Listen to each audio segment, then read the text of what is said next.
And with the use of his Kanishth finger, he ripped off the head. Why would you say a lie to a deity during a sadhana? The fifth head of Bhagwan Brahma, he used to say lie. It is a Vamabhag Shivling Ardhanareshwar Roop where Bhagwan Parvati and Bhagwan Shiv reside together. Kaal Bhairav Ashtakam and Hanuman Chalisa. Similarly, Kaal Bhairav Upasana and Hanumanji Puja. Both Shiva Swarup only. Both are Rudra avatars.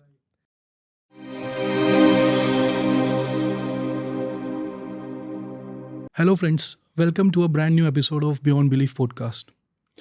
Today promises to be an extraordinary discussion as we delve into the magical realms of Kashi.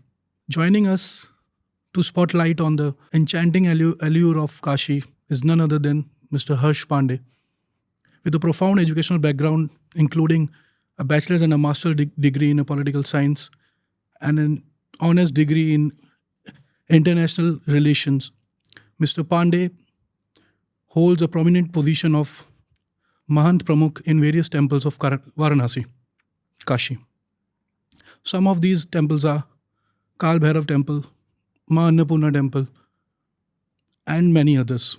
Mr. Pandey also serves as a CEO of the Kashi Archan Foundation, a pioneer organization committed for the Anadan, Puja and Yatra of Kashi.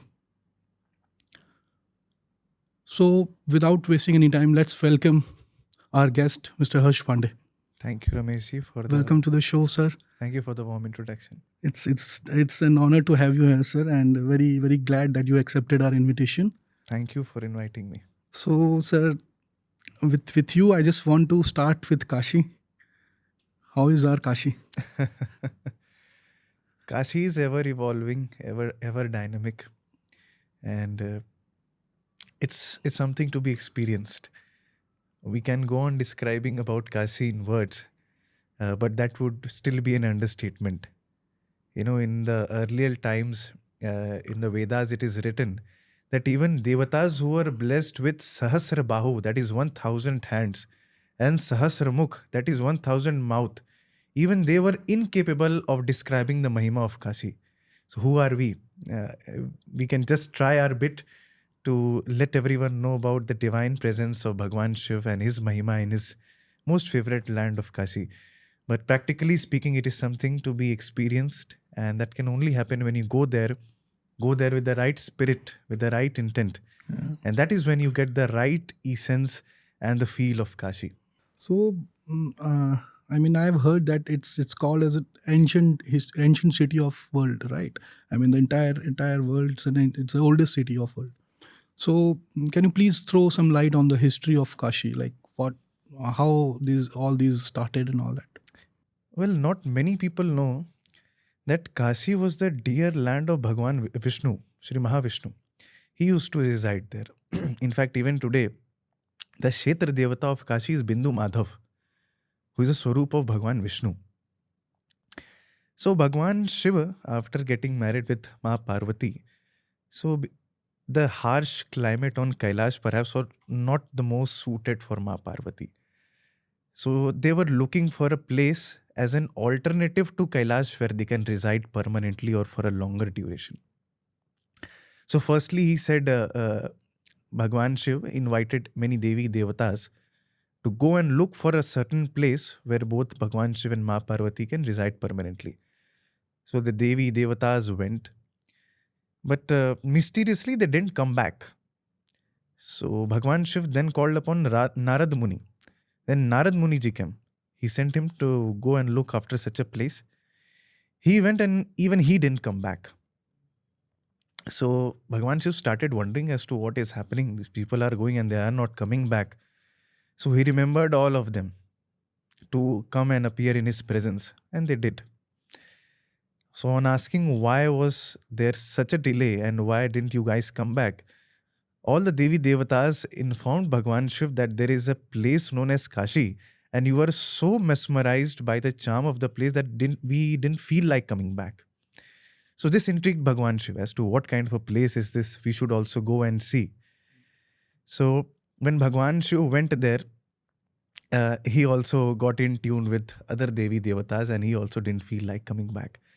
And with the presence of Bhagwan Shiv and Ma Parvati there, slowly and gradually, all the Devi Devatas, they started coming to Kashi and residing in Kashi. So I've started covering some of the ancient Parikrama Yatras which were being done in Kashi. Now, not many people are now aware. They're coming for, they know the main things to be done, but they're not aware of these significant yatras. For example, the Dasha Mahavidya Yatra, the Ashtavinayak Yatra, the Dwadash Aditya Yatra, the Dwadash Jyotirling Yatra. So a lot of people, they ask me, is everything there in Kashi? And if everything is there in Kashi, then why do we need to go anywhere else? And how come everything is there in Kashi? So this is the reason. Bhagwan Shiva came, and because of him, all the Devi Devatas, they started to come there. Surya Bhagwan came, Aditya, all the Adityas, they are worshipped here. The Dwadash Aditya, the Vinayaks, 64 Yoginis, Ashta Bhairav, all of them are here in Varanasi, in Kashi. A lot of this also happened during the reign of Vedo Vyas. So Vedo Vyas had attained a boon from Bhagwan Brahma to gain, in a one way, kinship over Kashi. And in one city, there cannot be two kings. So after he got this boon, Bhagwan Shiv had to eventually leave from Kashi.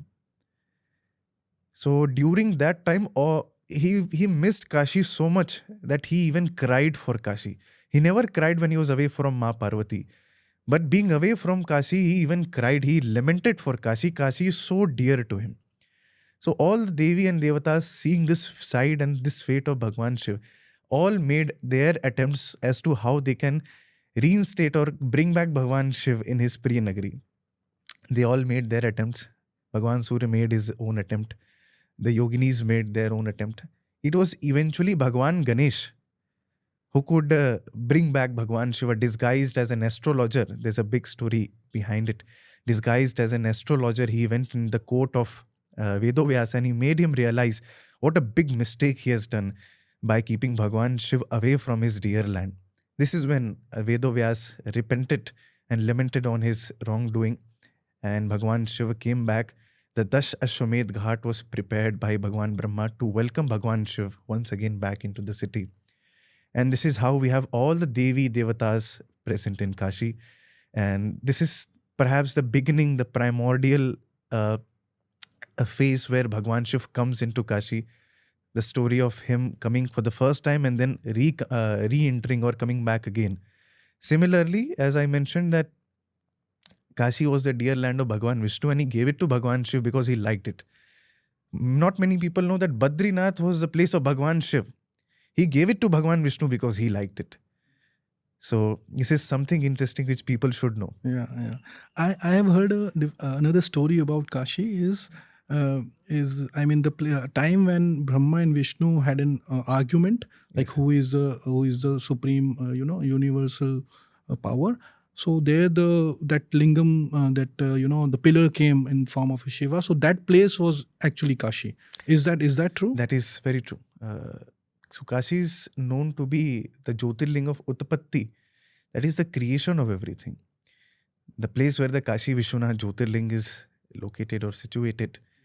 So this is supposed to be the exact place where that divine fiery light took place in the universe, in the three lokas, where Bhagwan Vishnu and Bhagwan Brahma, they tried to find an end to the light, but they couldn't find. So the exact place is known as Kashi Vishwanath. That is the Lord of all the universe. So every Jyotirling has its own significance in that way. Kashi is the Jyotirling of Utpatti, source of creation. Okay. I also had a curiosity about Swayambhu. Like the people say that this Jyotirling is a Swayambhu Jyotirling. Right. So what does it actually mean when we say Swayambhu? In general, the term Swayambhu means self-incarnated, if we go by the literal meaning of the word. Yeah. And Swayambhu Shivlings are powerful in their own way. That natural essence is present there. The natural power is omnipresent around that Shivalinga Kshetra.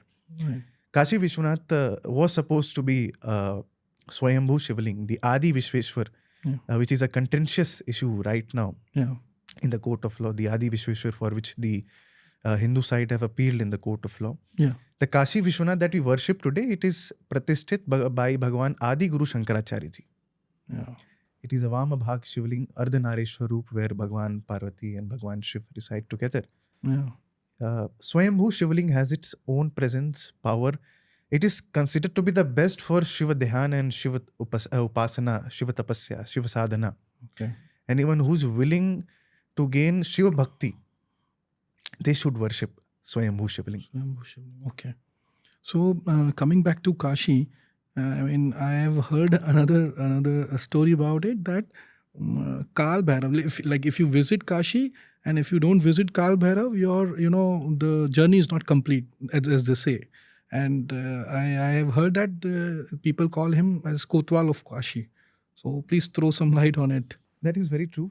A lot of people, in fact, ask this question as to whether they should go to Kashi Vishwanath first or Kaal Bhairav first. Yeah.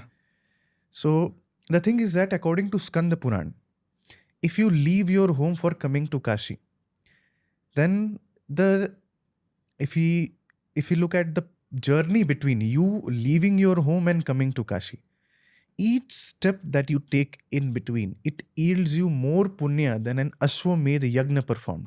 Such is the high significance of just coming into Kashi. Leave apart performing rituals, leave apart having darshans.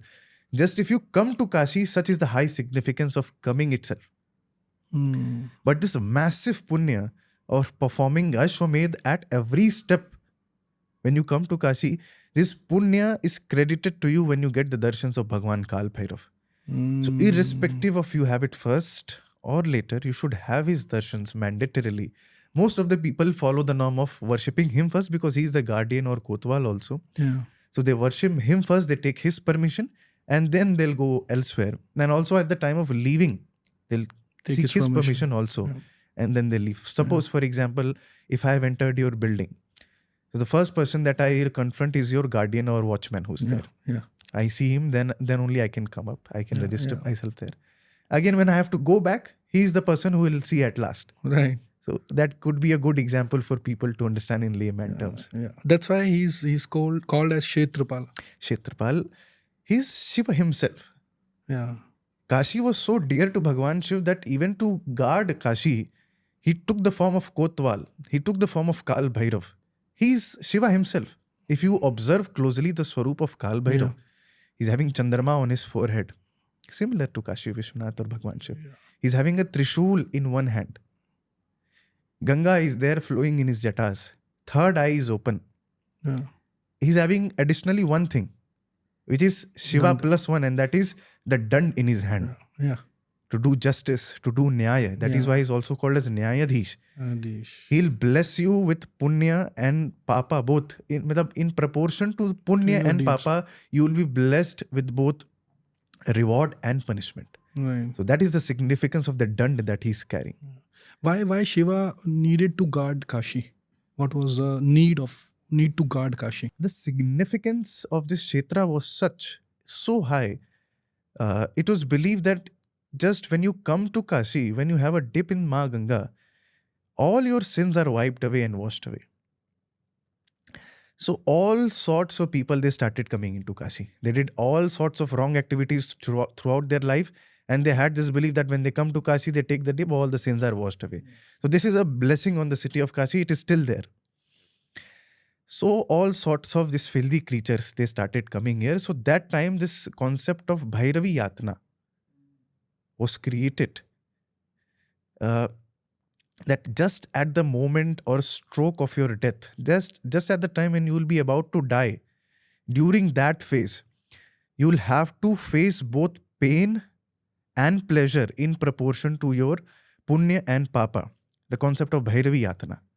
So that is one of the prime reasons why Bhairavji had to be present there to guard, to give reward, to give punishment to people. If you come to our Kaal Bhairav temple, you will observe that there are many people who are sitting around and they'll be blessing you with a peacock feather. So that is called as Bhairav Dand. Because according to Kashi Khand, if you get that Bhairav Dand in Kaal Bhairav temple, then you don't have to face that Bhairavi Yatna. You are mukt from the Bhairavi Yatna. That was my question.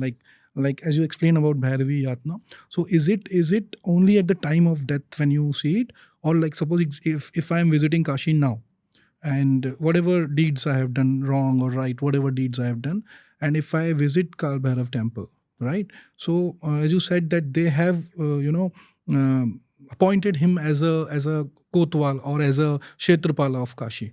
So what does it do? I mean, like if I'm not dying now, and if I want to, like what happened with me, as I explained to you back camera. So that thing happened with, is that the thing which happened with the people, or how does it say? As you say that the peacock feather thing, when you hit that, your karmas are wiped out, right?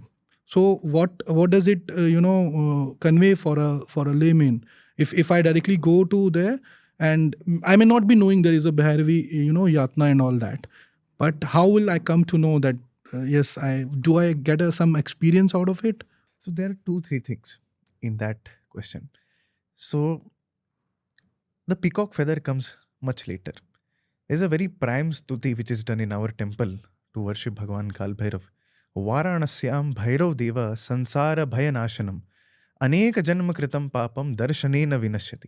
So just by merely having his darshans, Yeah. sins of past many karmas, Janma Janmantar, Yug Yugantar, they are wiped away just by merely having the darshans. So having the darshans holds that amount of significance. The dand comes much later.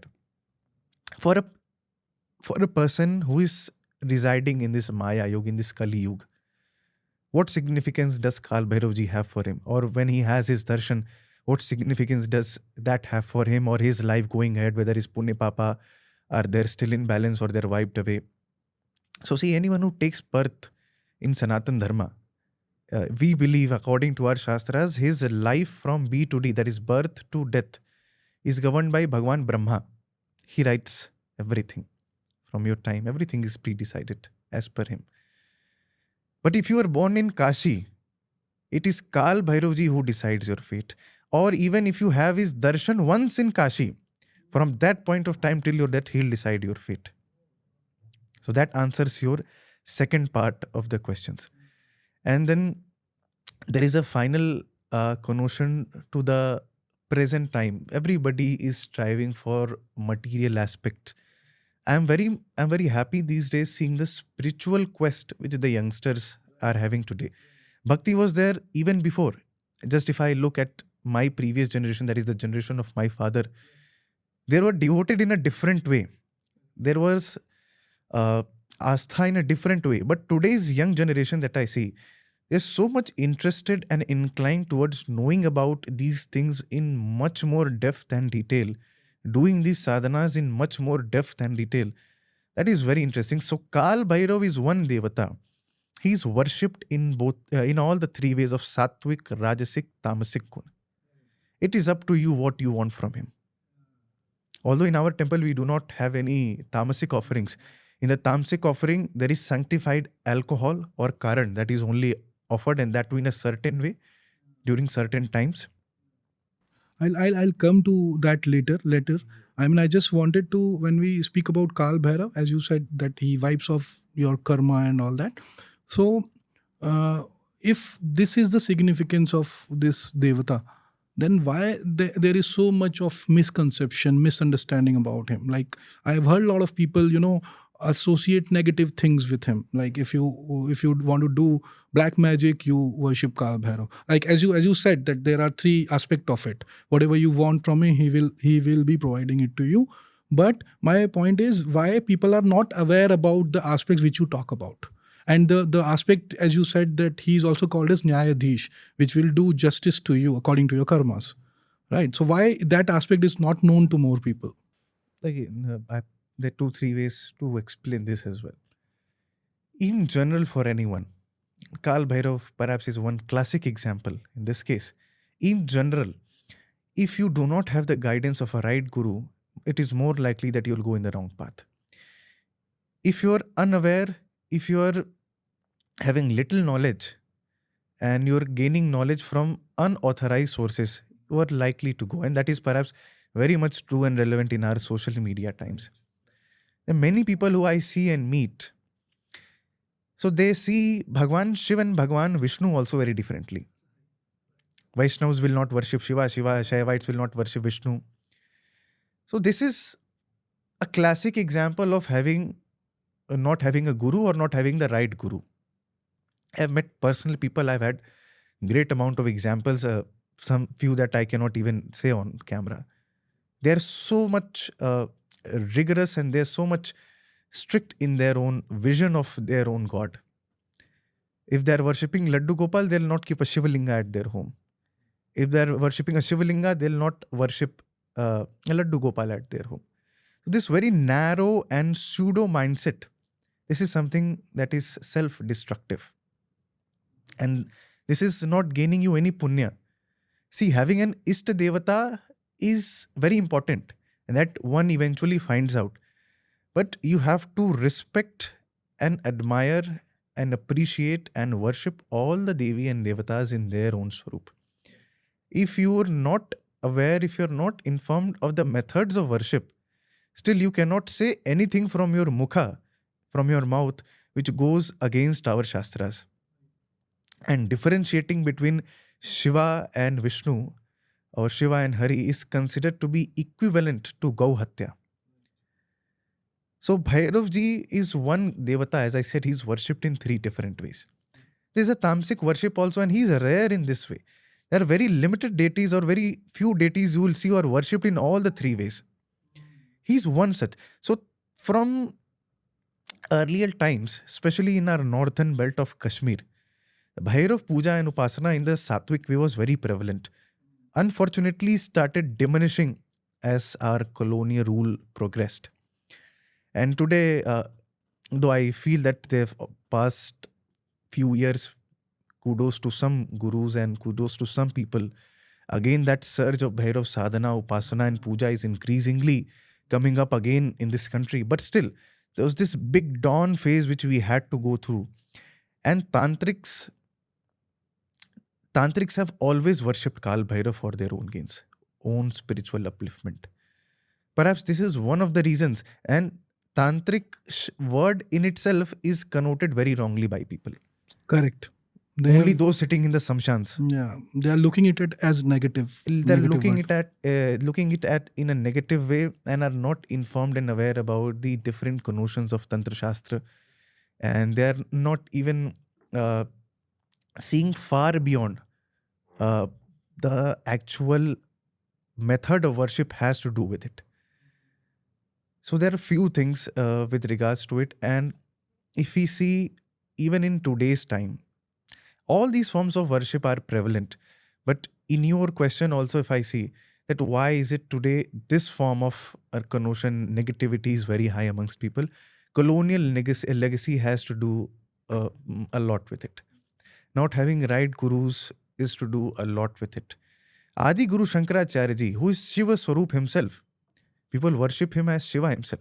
Adi Guru Shankaracharya ji composed the famous Kaal Bhairav Ashtakam, which is one of the most principal forms of worship to Bhagavan Kaal Bhairav. So if we refer to that, then the Mahima of Bhagavan Kaal Bhairav is clearly elucidated for people to know, understand, learn. That is an autobiography, that is a voluminous book in itself, although that is 8 stanzas only, Ashtakam. But if we go deeper into the details of Ashtakam, and I'll refer anyone who wants to understand Kaal Bhairav ji, anyone who wants to gain his worship, his bhakti, his sadhana, wants to know the true nature of Bhagavan Kaal Bhairav, he should refer to Adi Guru Shankaracharya ji's composed Kaal Bhairav Ashtakam. That would be the most right and authentic approach to go about the bhakti and sadhana of Bhagavan Kaal Bhairav. I have heard another, thing about Devta is that he does not tolerate mistakes. Like if you are making some mistakes, be it spiritual mistake or when you are following that spirituality, when you are worshipping, doing upasana, and you know the dharma and adharma, right? And if you are still following the dharma, he does not tolerate that. How true is that? This is true in general for any Ugra Rupa. Kaal Bhairav ji is an Ugra Swarup. When he got angry at Brahma for the lie he said, Brahma ji is a classic example where his anger comes out. Brahma ji told a lie. You gave an example of the divine light coming in Kashi and Kashi Vishwanath being the source of Utpatti. So if I go back to that story in little detail, So there was a conflict between Brahma and Vishnu as to who's more superior between the two.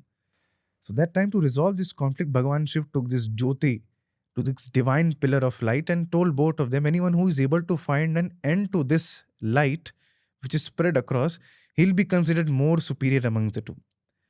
So Bhagavan Vishnu, sitting on a wild boar, went downwards. Bhagavan Brahma, sitting on a swan, he went upwards. Vishnu couldn't find the end, and he accepted that he couldn't find the end to it.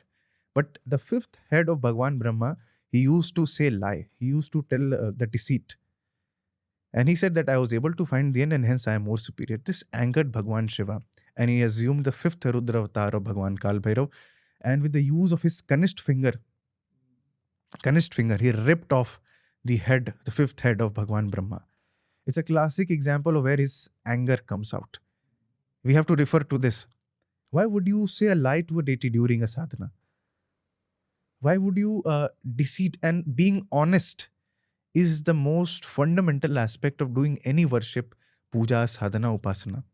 First be honest to yourself, then to others. Deity also come in that frame. First be honest to yourself. And being honest is one of the most liked quality with Ugra Devatas, and Kaal Bhairav ji is one of them. Means if you're honest to him, honest to yourself, with others around, he'll protect you like anything. Also, I have heard that he makes you fearless. Like if you are worshipping him, if you are doing his upasana, he makes you fearless, and he quickens your, whatever progress you are doing, he will quicken it. I mean, he will fasten it up. So how true is that also? If you look at the literal meaning of the word Bhairav, Bhai is your fear or anxiety. Rav is to get rid of. So the one who gets rid of your fear is Bhairav. Where Bhai is there Bhairav will not be there, and where Bhairav is there Bhai will not be there. So you need to understand this. That is very true what you just said. He makes you fearless, and he makes you able to confront any situation in life. A lot of what I am able to sit here and speak in front of you or the camera, I believe that's all grace and bhakti of Bhagavan Kaal Bhairav. It is his blessings. He will foster your, in fact, worship. If you're coming closer to Bhagavan Kaal Bhairav, you can consider this as first few signs of you getting on the right path, right track, and getting in the spiritual direction. One of the first few right indications. And yes, materially also, if you read the Kaal Bhairav Ashtakam, there are certain lines. Ashta Siddhi Dayakam blesses you with 8 different forms of wealth. Vichitra Punya Vardhanam, even that punya which your mind is incapable of comprehending, even that punya karma is credited to you when you worship Kaal Bhairav in the right way. He is the guru of Shani, Rahu, Ketu, all the Chaya Graha, all the shadow planets, most of which affects you, affect the people. Yeah. People are mostly troubled by them. Correct. Shani, Rahu, Ketu and Mangal. He is the guru, Graha Guru of all these shadow planets. So anyone who holds the feet of Bhagavan Kaal Bhairav very tightly, he does not have to face the wrath of these Mahadashas and Antardashas or Sadesati. He'll always be protected by Bhagavan Kaal Bhairav. So, whatever you said, I have one question from that. What are the Asht Siddhis which he provide? Like Asht Siddhis you talk about that he gives. What are those? So the name of the Asht Siddhis as described by our Shastras are Anima, Garima, Laghima, Prapti, Prakambya, Ishitva and Vashitva. There are 8 different ways, there are 8 different perspectives to look at it, and they are very contrasting. Anima, to become weightless. He'll reduce your ego. He'll make you become without any ego, weightless. The symbolic meaning of being weightless. Garima, to become heavy in weight. You will become heavy with right emotions, right conduct. You'll start to go on the right path. Ishitva, Vashitva. You will be worshipping the right people. You will be getting in touch with the right people. Those wrong, they'll get separated from your life. This is a very common thing which people tell me. There was a young lady from Delhi, I was talking to her yesterday, and she told me that I really want to go ahead with Kaal Bhairav sadhana and upasana. But one thing that worries me is that he takes off people very quickly from your life who are not very true, who are not correct for you. Right. I said, that is a good thing. That is not a bad thing.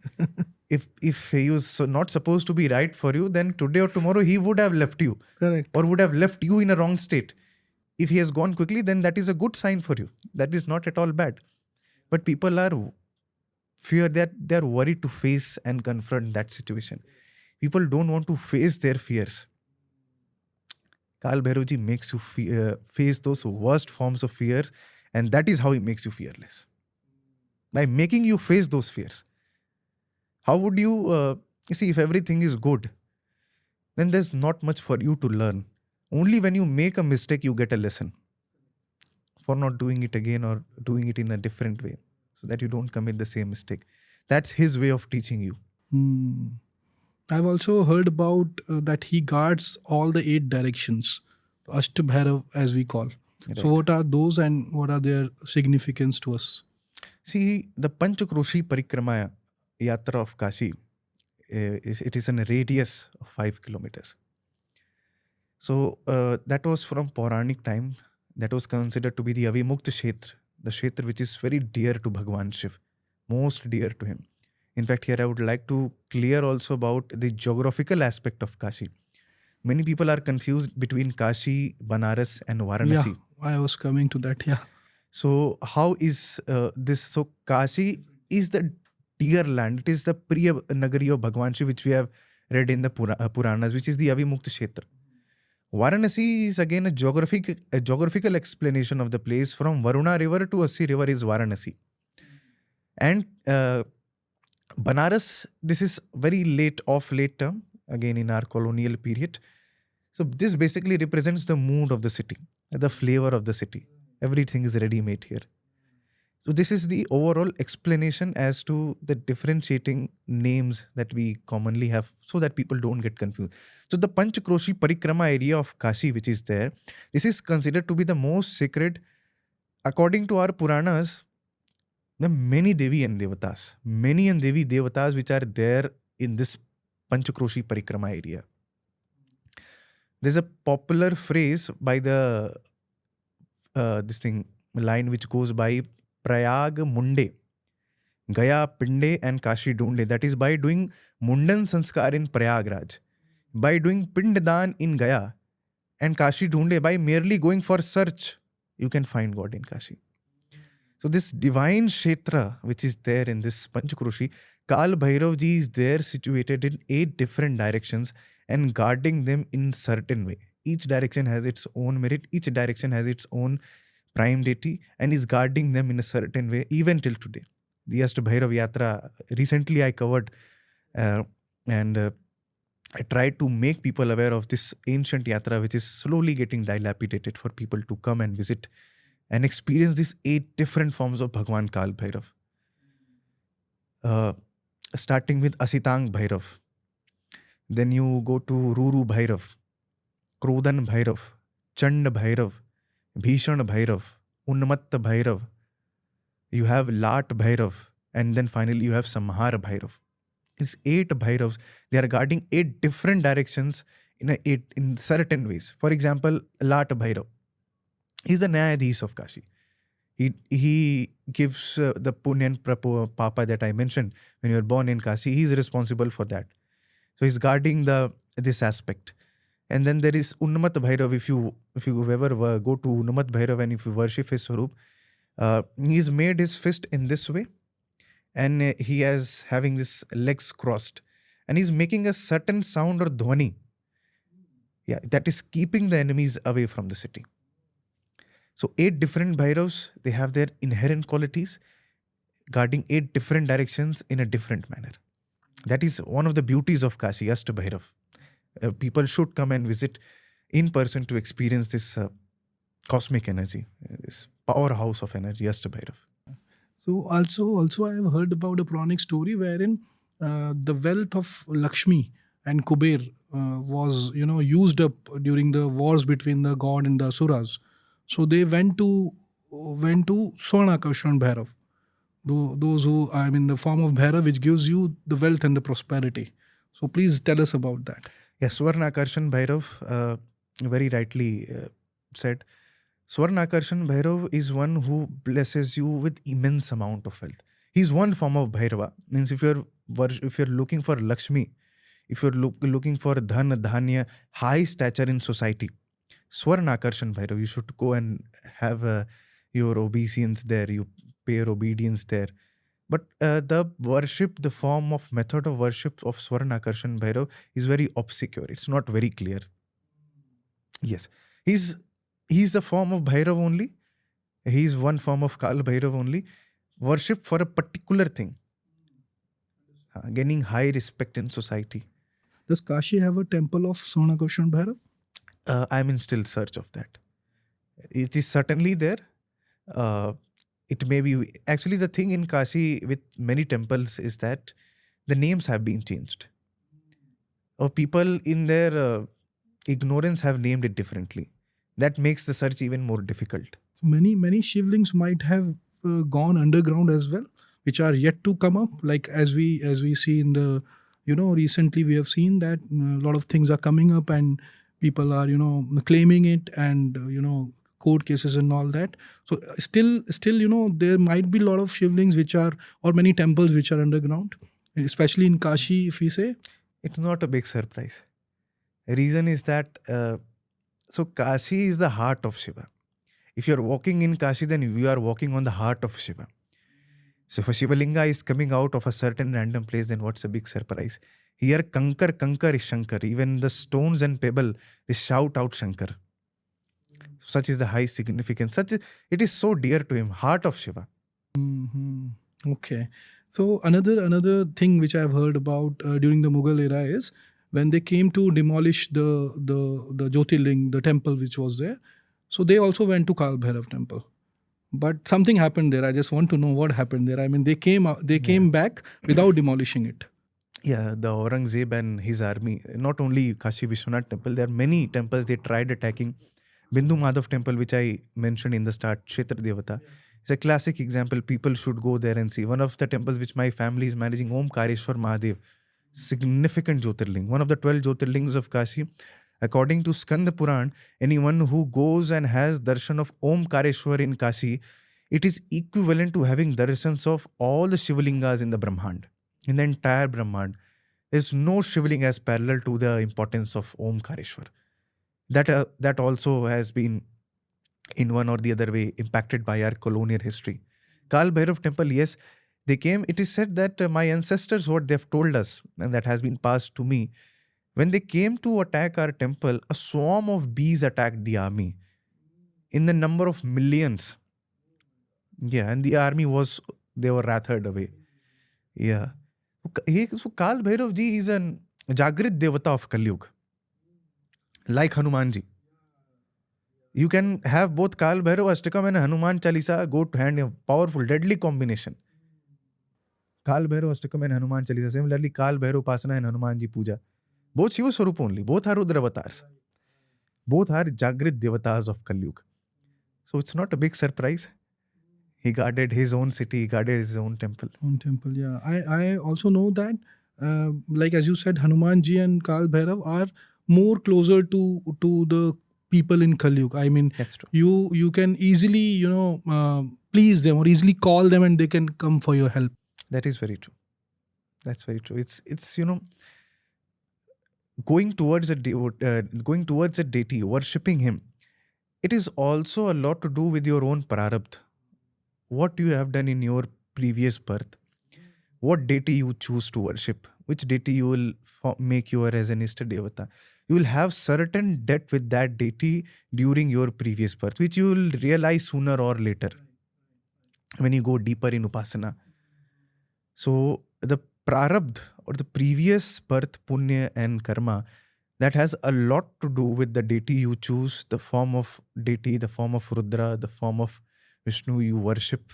Yeah. And you go ahead with that. Yeah. Also, there are a lot of misunderstanding about keeping an idol at home. Like you cannot keep an idol of a Ugra Devta at your home, or Ugra Devi, like for example Maa Kali, you cannot keep. So what is the truth about it?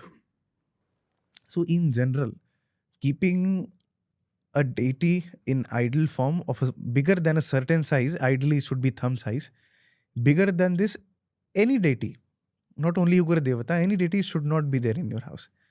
Because in the temple, Prana Pratishtha is done, proper Prana Pratishtha is done, and there are Shaivites, there are priests who are there to take care of the idol from day to night. Because when Prana Pratishtha is done in the idol, then he's like you and me. He need to be given food at regular intervals, water at regular intervals, given holy bath or abhishek at certain times, right? He need his warmth, he need the arti. This is not possible at home. In our grihastha phase of life, this is not possible. What most of the people do? Morning they'll go once to their puja room, maybe evening they'll go once. Most of them don't even go in the evening also. So this is not possible. So in general, to keep this, best have photos. Yes, best have photos. You can have photo of Bhagwan Kaal Bhairav. In fact, one of my first devotees whom I used to teach sadhana, he was a Romanian astrologer. So he had read in a shastra that if you keep the photo of Bhagwan Kaal Bhairav in the north direction, then Pitra dosha from your home is wiped away like that only. So such is the significance of keeping the photo. There are certain yantras of Bhagwan Kaal Bhairav which kept in your house at certain locations. For example, say at outside of your doorstep, in your puja room, on in a certain place where most of the people would be coming and observing it, or where it can observe most of the people coming in. That takes away the negative energy. There are certain yantras which are kept in the room, in the living room. The intention is, if you're keeping it either outside the doorstep or in the living room, that either the people who are coming inside, they should see it, or if they are not seeing, then the yantra should see them. The negative energy is guarded off. So this is one of the benefits of keeping Kaal Bhairav photo or murti or yantra at your place.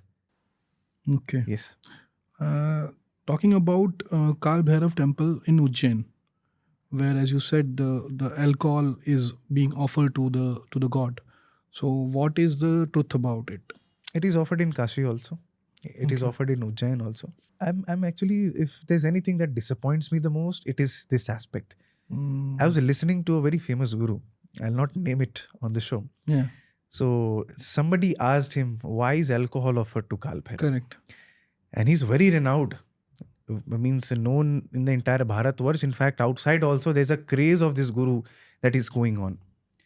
He answered that some certain tantric people, to get their tantric kriyas done, they offer alcohol to Kaal Bhairav, and when he is in the state of hangover, they get their things done from him.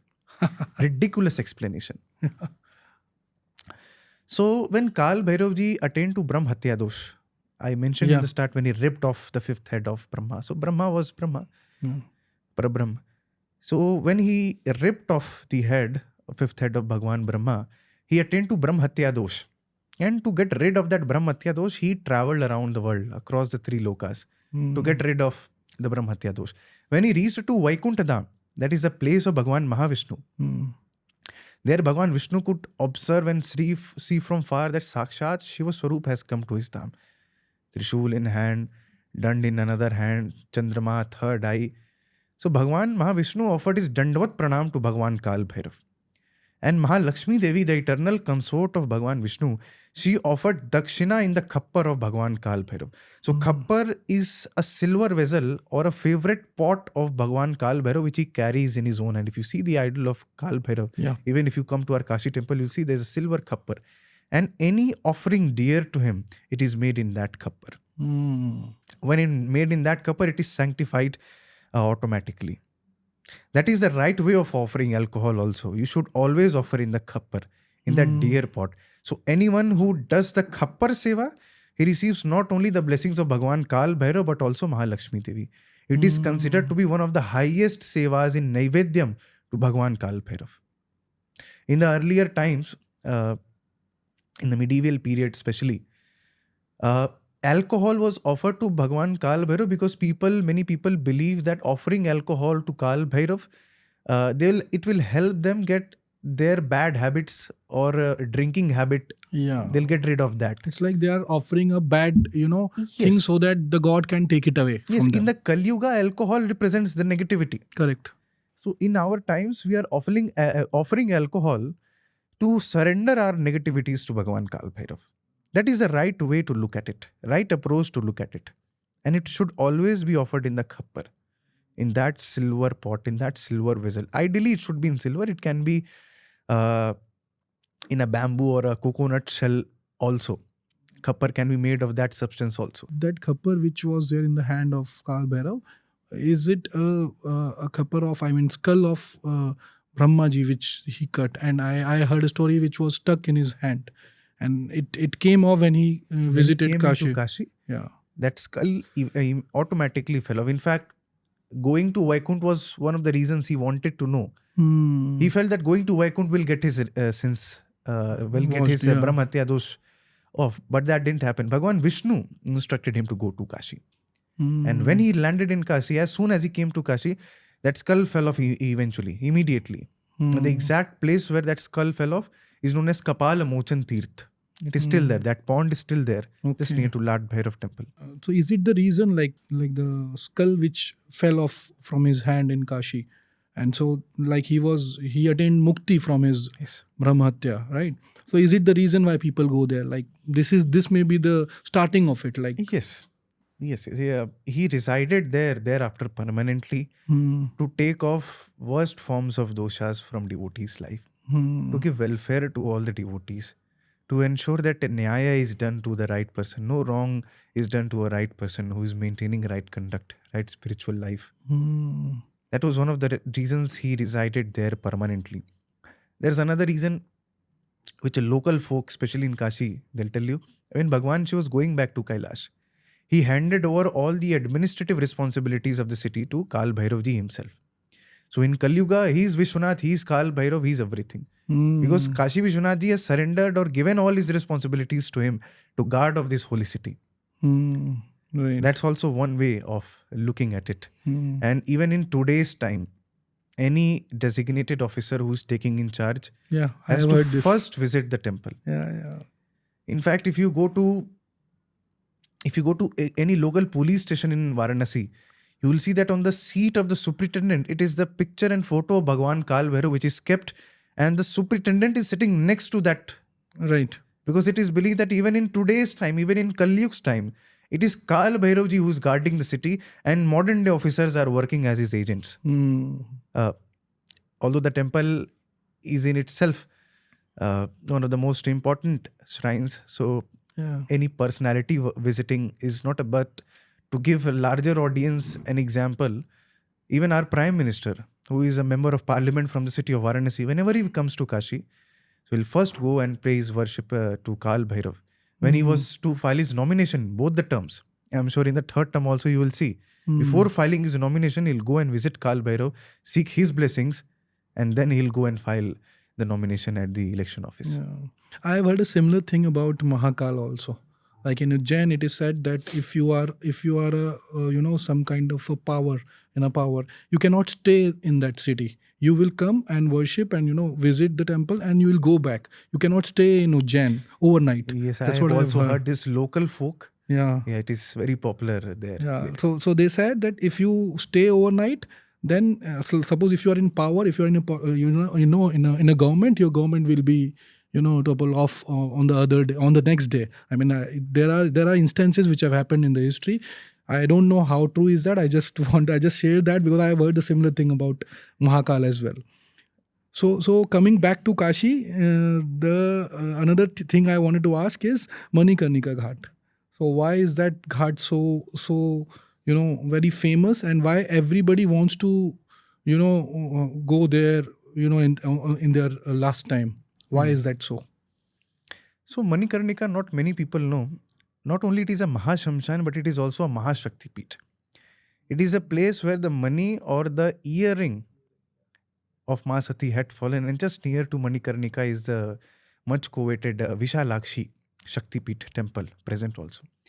For for devotees coming from south of India, it is one of the most principal places to go and visit.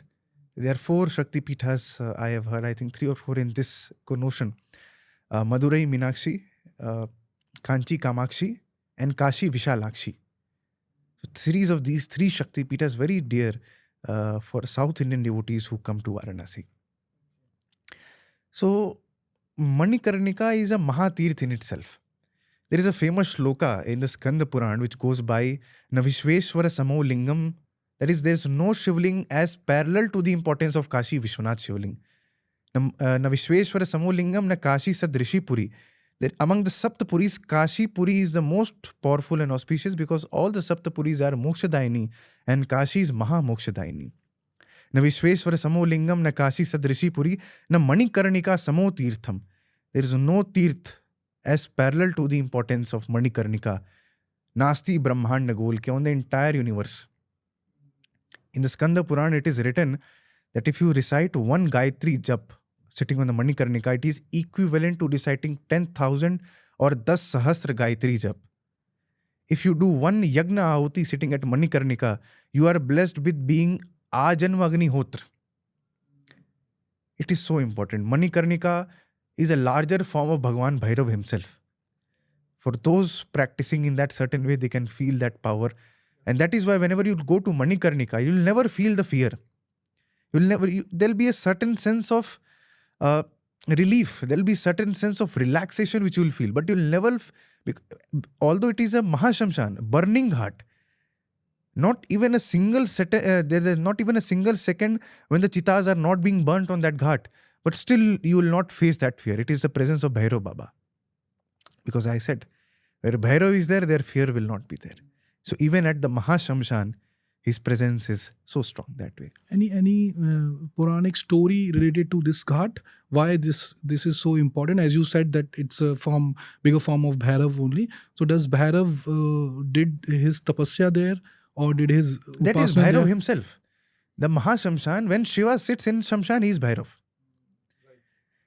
And there is a Mani Kund still present, where it is believed that Bhagwan Shiva and Maa Parvati had taken a dip together in that kund. Makes it extremely sacred. In fact, on a Shravan Purnima day, anyone who takes a dip in that pond is said to attain to moksha. Such is the high significance. Recently, I saw one of the clip on social media wherein a lot of people were there in Kashi on the road. There was not a place to put a feet there. So I mean, instead of what I perceive is it's more than knowing about these aspects. It's just that they just want to blog it. They have the camera in hand. They don't, even if they are going to, for example, they are going to Manikarnika Ghat. So they'll be busy in taking pictures, taking videos, rather than feeling the importance of it and sitting silently on it. So I feel of late, lot of visitors have come to Kashi. You might have also experienced that. Yeah. What do you have to say on that? Well, that is very true. Of late, Varanasi has taken over Goa in tourism. More people are coming to Varanasi than they are going to Goa. Goa, correct. On an average day, more than 2 lakh people are coming to Varanasi. Oh my God. And on weekends, this number goes up to 4 to 5 lakhs. Oh my God. This holy weekend which passed away, Yeah. daily there were more than 10 lakh people who were visiting Varanasi. Numbers is not that a big deal. It is such a place. It deserves more. Yeah. People should come more in number, but they should come with the right intent. Right. Exactly. Right That's what spirit. my point They is. should make the most out of their visit. Correct. There's nothing wrong in blogging. There's nothing wrong in absolutely. going and doing the videography and doing. Yeah. See, we are living in Kalyug times. Correct. And this is, social media has become... Everybody wants to be an It has influencer. become a part and parcel of our life. Right. Perhaps this conversation also, social media is a big platform where people Correct. will know and get to listen to it. True. But when you are coming to Kashi, come with an open mindset of experiencing that divine nature, that raw nature of Shiva. Whoever comes to me and asks, what should I keep in mind during my stay?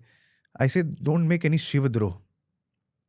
Yeah, Shivadro means anything you should not do which should hurt the Kashi Vashis, the local residents. Because according to Skanda Puran, those who have smeared Chandan and Bhasma on their forehead, they are supposed to be worshipped equally to Chandrasekhar. Don't make any Shivadro. Go with open heart. Go and experience and imbibe that feeling which is omnipresent here in Kashi. The crowd coming, people experiencing, that is all good for the tourism part, for the economy part. And it is flourishing like anything. That's very true. The tourism potential in Varanasi today, it is massive.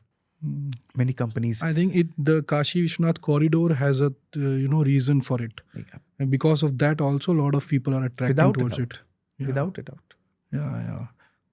Okay. So I was asking about like if you provide diksha to the those who want to take it, and if yes, what is the process for it? No, Diksha, I do not give. I can guide you Yeah. what path you should take. Diksha comes very later. First, you should be eligible to get Diksha. Correct. People ask me, how do I find the right Guru? Yeah. How right are you first? You should Correct. introspect on that. Yes. So, move ahead firstly with basics of sadhana, of upasana. Reciting of Kaal Bhairav Ashtakam. Reading the Astottar Namavali. Reading the Kaal Bhairav Chalisa. If you do these on a continuous, there are certain simple mantras also, like the Apad Udharak mantra. Yet very powerful, very powerful. Means mokshadai. Moksha is epitome of anything. Right. It is mokshadai. So if you recite and read this, don't wait. Be in search of a guru. Strive to find that person.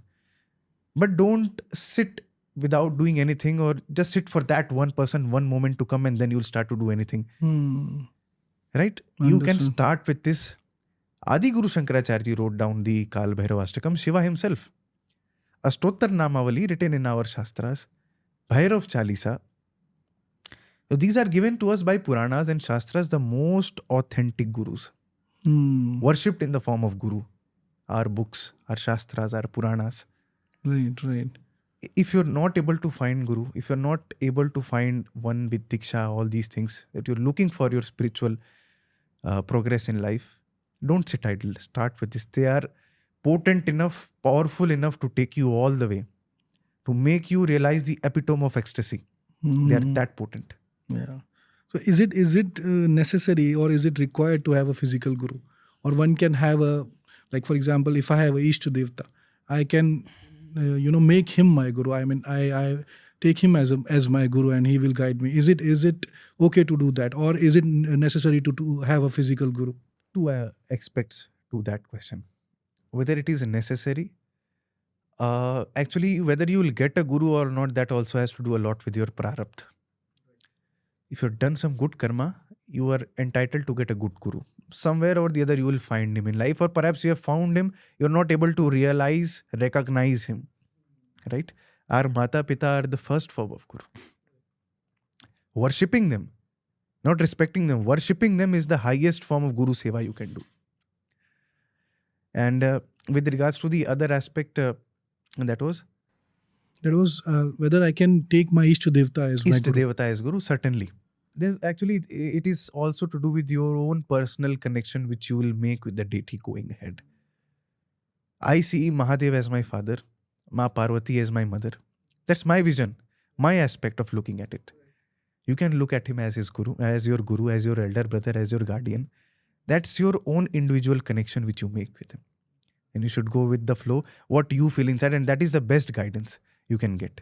I think I'll take a while to process all the information, all the valuable insights you have given me, and I'm very overwhelmed by it. And I believe there are a lot of podcasts hidden inside you, which information which you have, the insights about Kashi you have. I just want that it should be shared with people, as you are doing a very good job on social media and spreading knowledge about it. I'm very happy about it. That's how I connected with you. I'm very grateful that you came here, and we have reached to the end of the podcast. But I just want you to tell me, like if someone wants to start a Bhairav Upasana from today, what is the method to do that? I mean, what is the right way to do it? So it can be done in the form of an anushthan, or it can be done in the form of a daily prayer also. Anushthan is when you do it sankalpabadh. When you take some sankalp or a promise, you make a promise to yourself or to the deity that you will be, suppose say, chanting the Kaal Bhairav Ashtakam X number of times on a daily basis up to this day. That is sankalpabadh in the form of an anushthan. Or you can do as a daily Vedic prayer also. You can include his chanting, his mantras in your daily, day-to-day puja rituals. If you are unsure whether you can do it in a disciplined way, because once you make a sankalp, try to follow it. Breaking the sankalp is not the most appreciated thing. So if you're not sure of whether whether your day-to-day life allows you to do it in the form of an anushthan, do it in the form of a day-to-day. Whenever you worship your Bhagwan in your puja room, that time include his worship. Include Kaal Bhairav Ashtakam, include Astottar Namavali, include Bhairav Chalisa, or just simple Om Bhairavaya Namaha, Om Mahakal Bhairavaya Namaha. Right? There are Bij mantras and other things also, but they come much, much later. Anyone who's trying to start his sadhana upasana, start with Kaal Bhairav Ashtakam. Have faith on it. Most important. Don't divert. Have faith that this is capable enough. This has the power to take me and make me meet my Ishta Devata. Follow that religiously, righteously. It is a boring process for most of you. Especially for the beginners, it will be a very boring process. But stick to that. Sticking to that will take you to the phase where eventually you will realize that there's something else about it. And every day you'll find new meaning into that mantra. But you have to by heart it, not say it from your mouth, but internalize it, feel it. That will signify and that will make your sadhana, upasana and worship more meaningful and more relevant. Right. Thank you so much for your valuable insights, and I wish you all the best for your future endeavors. And I really want that we should continue this process, and whenever you come back to Mumbai, we will have another one. Certainly, hopefully very soon. Thank you. Thank you, Rameshji, for having me. Har Har Har Har Mahadev. Mahadev.